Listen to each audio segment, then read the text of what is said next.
Kecamatan Sayung sudah berlangsung berapa? 15 tahun? 15 tahun kurang lebih Bapak. Dan juga rob besar itu sehingga tidak mampu untuk kami bendung lagi. Ada sungai Sriwulan, sungai Sriwulan ini itu sudah drainase bukan sungai.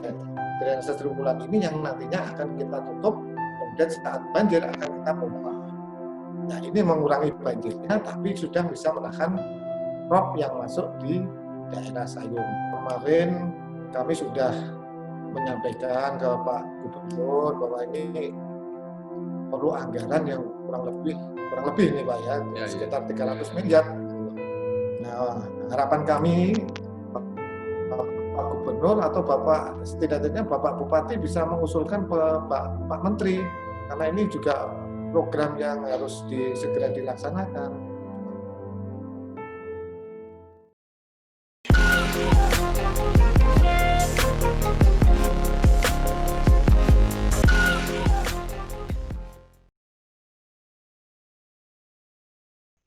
Assalamualaikum warahmatullahi wabarakatuh.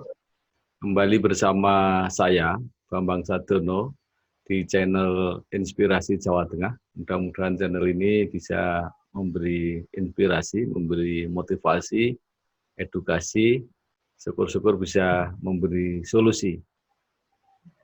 Sekarang saya akan bertemu dengan Pak Hadi Santoso, Sarjana Teknik MSc. Beliau adalah Wakil Ketua Komisi D, komisi yang membidangi pembangunan di DPRD Jawa Tengah. Apa kabar Pak Hadi? Sehat Pak Bambang, alhamdulillah. Ini juga lagi work from home. Oh, ya. Jadi ini beberapa hari terakhir ini saya akan berkomunikasi dengan para kepala desa di Kecamatan Sayung, Kabupaten Demak. Mereka mengeluh kasus rob Sayung itu sudah 15 tahun, tapi kelihatannya penanganannya kok nggak ada jalan-jalan maju gitu ya kelihatannya. Nah, kemudian saya juga sudah mewawancarai Balai Besar Wilayah Sungai Pemali Juwana. Yang mereka mengatakan bahwa memang untuk penyelesaian yang agak menyeluruh itu menunggu tanggul laut. Itu agak lama dan biayanya mahal. Nah, untuk sementara BPWS mempunyai program untuk menyelesaikan rob di Sayung itu dengan anggaran 300 miliar. Itu akan dibiayai oleh pemerintah pusat. Cuma butuh dukungan dari pemerintah kabupaten maupun pemerintah provinsi. Nah, sekarang saya akan minta pendapat Pak Hadi, dan saya juga mengikuti pendapat Pak Hadi bahwa pemerintah provinsi kelihatannya memang belum maksimal dalam memberikan anggaran untuk mengatasi rob di seluruh Jawa Tengah ini. Silahkan Pak Hadi. Matur nuwun Pak Bambang atas kesempatannya di channel Inspirasi Jawa Tengah ini. Jadi memang kaitannya dengan rob di Jawa Tengah ini yang pertama, kalau bulan-bulan ini memang secara anomali cuaca memang kondisinya kita harus akui bahwa ini kejadian bukan hanya di Indonesia tapi total seluruh dunia kayaknya. Ini kan yang saat ini terjadi. Yang kedua, kaitannya dengan apa yang tadi disampaikan, memang untuk Bedono, Sriwulan yang di Kecamatan Sayung dan desa-desa di sekitarnya itu memang kami dari Komisi D, karena kebetulan sejak 2009 di situ, sebenarnya kami sudah 3 kali, 4 kali, bukan hanya sekedar sidak, tetapi kemudian kita rapat bersama. Saya ingat betul kami sempat rapat dengan Pak Muhammad Zakirin, Bupati di Balai Desa dan Bedono, dan juga beberapa kali sesungguhnya kami sudah melakukan kerja-kerja bersama di sana. Cuman tekanan kami, kenapa kemudian kemarin kami sampaikan secara kebijakan maupun secara anggaran memang rob ini harus memerlukan konsentrasi. Saya membayangkan saja Pak Bambang, sebagaimana layaknya pada saat pertama kali Pak Gubernur Ganjar Pranowo ini mencanangkan tahun infrastruktur, dari 800 miliar di anggaran Bina Marga itu naik menjadi 2,7 triliun. Ini kenaikan yang signifikan. Yang kedua, kaitannya dengan koordinasi. Koordinasi ini kan ketika ada pembangunan jalan tol, ketika ada pembangunan embung, waduk, itu kan Pak Gubernur langsung real memimpin, kemudian gimana caranya agar pembebasan lahannya selesai, gimana agar ini selesai, dan lain sebagainya. Nah, ini yang saat ini saya sampaikan itu belum maksimal. Nah, ini belum belum total gitu, total. Padahal kalau kita lihat sesungguhnya ini urgent, sangat urgent. Meskipun yang perlu kami informasikan juga untuk masyarakat Jawa Tengah, untuk yang Kendal sampai dengan Brebes, ini kan sebenarnya sudah dimasukkan dalam skema yang include di dalam Perpres 79/2019 kaitannya dengan percepatan ekonomi sebagai daerah penyangga kawasan industri Kendal dan kawasan industri Brebes, sehingga penanganan ROP-nya sebenarnya sudah masuk di situ, wisumnya sudah ada, anggarannya juga sudah ada. Tetapi sampai hari ini kan masyarakat kan ngertinya ya segera tertangani gitu. Dan yang ini yang belum ada. Nah, titiknya memang ada di tanggul, yang kedua di sistem pompanisasi, yang ketiga di sistem irigasi, Pak Bambang. Ini yang saat ini kami rasa masih perlu di-push gitu. Nah, untuk tanggul kewenangan pemerintah pusat, tetapi untuk pompanisasi dan untuk irigasi sesungguhnya kewenangan pemerintah provinsi dan kewenangan pemerintah kabupaten. Ya, Pak Hadi, kalau yang dikemukakan oleh BPWS itu bahwa mereka membuat program untuk mengatasi Sayung, itu kira-kira anggarannya 300 miliar. Nah, mereka hanya membutuhkan dukungan dari Bupati Demak dan Gubernur Jawa Tengah untuk mengusulkan kepada pemerintah pusat bahwa itu memang program prioritas, supaya nanti di pusatnya mereka juga mendapatkan dukungan. Nah, sampai saat ini mereka merasa belum ada dukungan itu. Pak Hadi sudah pernah mendengar belum ada program itu?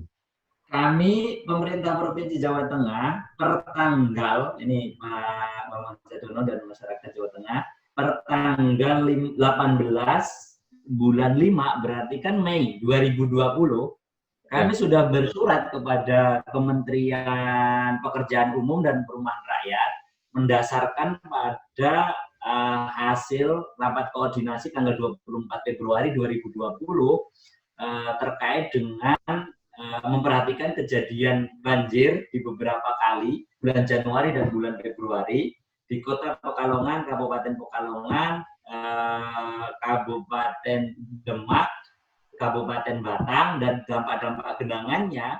Maka kemudian kami mengajukan ada 3 program yang kemudian kita sudah surati resmi ditandatangani oleh Pak Gubernur.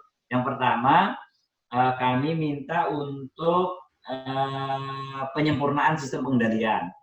Yang kedua, kami minta untuk penyempurnaan sistem pengendalian di beberapa sungai. Kita sebut sungainya. Dan sungainya itu ada 3 sungai yang kemudian anggarannya kita munculkan 500 miliar untuk Sungai Bremi Meduri itu di Kota Pekalongan, terus kemudian Sungai Loji Kupang 300 miliar, kemudian untuk Sungai Sombong Lojahan 100 miliar, dan untuk penanganan di Kabupaten Demak itu 300 miliar. Terus kemudian yang terakhir kemudian kita minta untuk kemudian itu diintegrasikan di dalam program percepatan ekonomi 7% Jawa Tengah. Ya, Jadi itu kira-kira sama ya Pak Adi ya, yang 300 miliar untuk Demak itu dengan apa yang dikemukakan BBWS itu kira-kira sudah sama ya? Sama. Jadi bahkan kalau tadi kan berarti kan BBWS Pamali Juwana, ini Ya. BBWS Cisanggarung, Brebes Cisanggarung ini juga sama karena kita sudah include-kan sebenarnya di Pantura, semuanya kita include-kan surat kepada Menteri Pekerjaan Umum dan Perumahan Rakyat Indonesia, surat pemerintah provinsi nomor 360 garis miring 008469 yang sudah kita kirim pada tanggal 18 Mei. Baik, kira-kira yang soal itu sudah setengah clear lah ya, kira-kira yang usulan itu. Nah, sekarang yang menjadi persoalan, itu kan juga ada usulan-usulan lain dari kepala-kepala desa itu. Daripada yang besar-besar itu lama, mereka membutuhkan jalan-jalan pintas untuk segera diperbaiki. Kira-kira kalau anggarannya Pemprov diarahkan kemana Pak Adi? Nah, untuk khusus kecamatan Kabupaten Demak, sesungguhnya ya ini paradok gitu. Jadi untuk bantuan keuangan kepada pemerintah kabupaten itu kan paling tinggi, Pak Bambang. Seperti kemudian kita ketahui bersama yang ini ada di dalam dokumen APBD. Nah, tetapi kemudian usulan dari pemerintah kabupaten itu rata-rata ada di daerah daratan. Ketika kemudian kita cross check Bapeda pada saat kita rakor penanganan banjir ini, kenapa kemudian tidak diletakkan di sana? Ini permasalahannya adalah permasalahan di status hukum.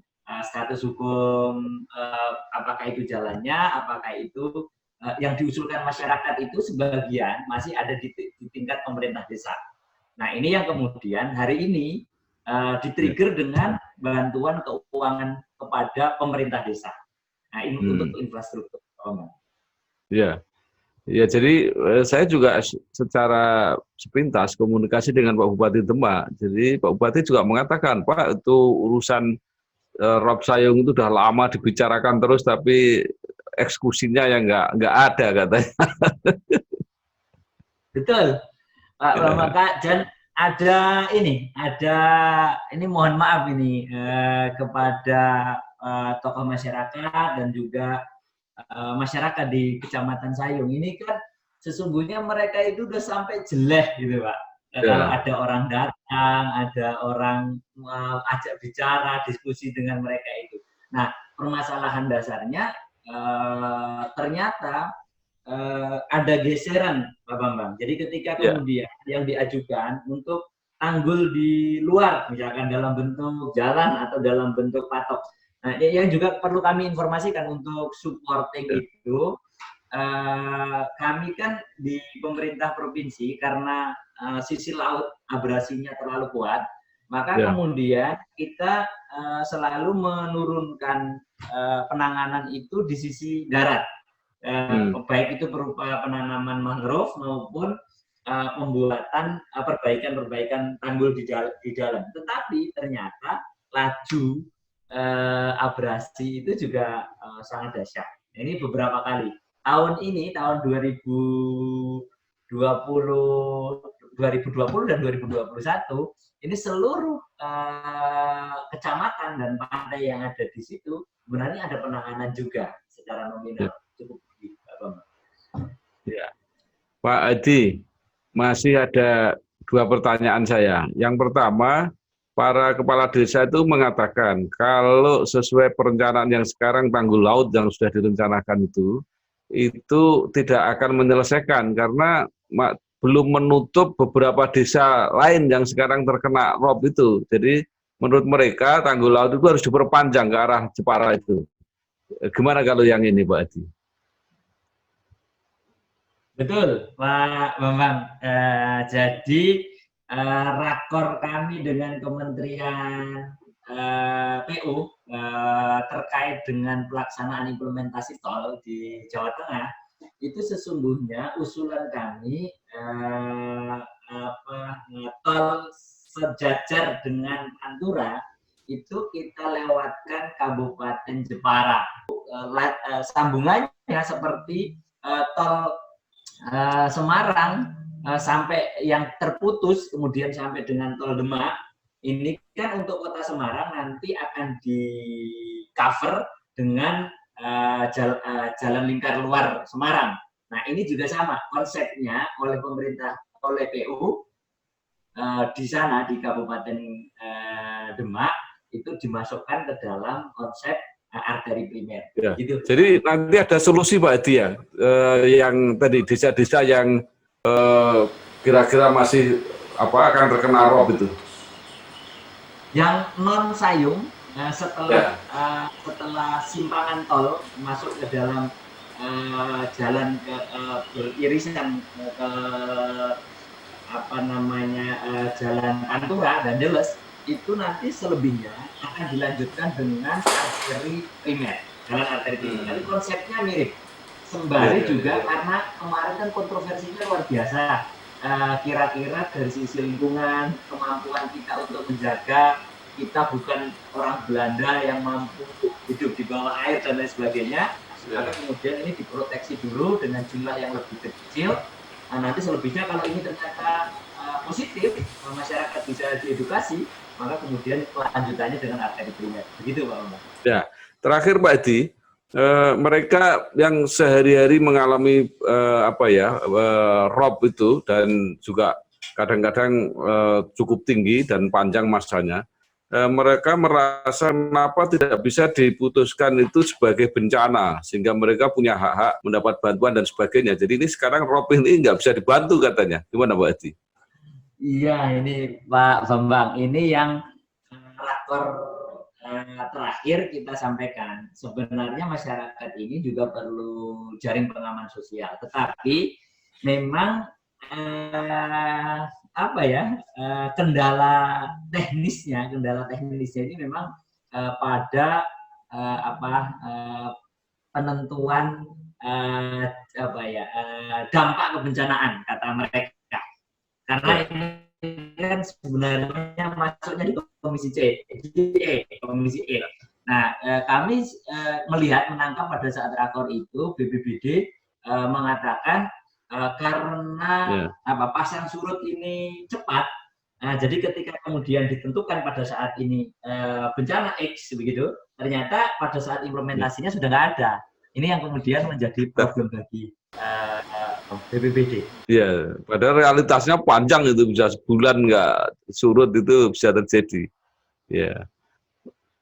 Baik Pak Adi, saya kira penjelasan Pak Adi dan perhatian wakil rakyat terhadap masalah yang dihadapi masyarakat mudah-mudahan didengar dan mungkin bersama-sama kita mencari solusi baik yang dari kabupaten, provinsi maupun pusat. Mudah-mudahan keluhan yang sudah 15 tahun itu segera bisa diakhiri. Sekali lagi terima kasih Pak Hadi Santoso telah hadir di channel Inspirasi Jawa Tengah. Selamat bekerja, sukses. Assalamualaikum warahmatullahi wabarakatuh. Waalaikumsalam warahmatullahi wabarakatuh.